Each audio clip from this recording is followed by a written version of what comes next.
రాష్ట్రంలో మహిళలకు ఆర్థిక భరోసా కల్పించడమే ప్రభుత్వ లక్ష్యం అని చెప్పేసి ప్రభుత్వం అయితే కీలక ప్రెస్ మీట్ అయితే పెట్టిందనమాట.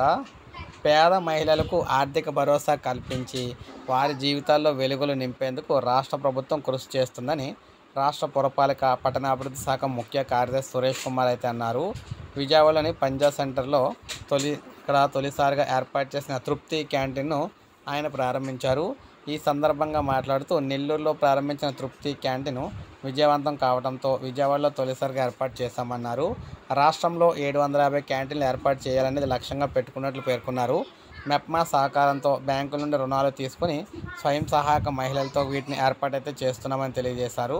స్వయం సహాయక సంఘాల మహిళలకు 10 లక్షల కంటే ఎక్కువ ఆదాయం తెప్పించడమే ప్రభుత్వ లక్ష్యమన్నారు. మెప్మా ఉత్పత్తులకు ఒక బ్రాండ్ కల్పిస్తామని, భవిష్యత్తులో మహిళలు తమ కాళ్ళపై తాము నిలబడేలా ప్రోత్సహిస్తున్నామని హామీ ఇచ్చారు. సో ఈ విధంగా డ్వాక్రా మహిళలకు సంబంధించి ఒక్కొక్కరికి ఆర్థిక భరోసా కల్పించేందుకు రాష్ట్ర వ్యాప్తంగా 750 తృప్తి క్యాంటీన్లు అయితే ఏర్పాటు చేయబోతున్నామని చెప్పేసి, వీటికి సంబంధించి తొందరలోనే విధి విధానాలు అయితే ఖరారు చేసి మహిళలను అయితే సెలెక్ట్ చేస్తామని, ప్రభుత్వం లోన్ అయితే ఇస్తుందని చెప్పేసి చెప్పారన్నమాట. సో ఇది మనకు మరొక కార్యక్రమం చెప్పుకోవచ్చు డ్వాక్రా మహిళలకు సంబంధించి. సో ఇది అప్డేట్. ఒక లైక్ చేయండి, సబ్స్క్రైబ్ చేసుకోవద్దు, మన ఛానల్ సబ్స్క్రైబ్ చేసుకోండి.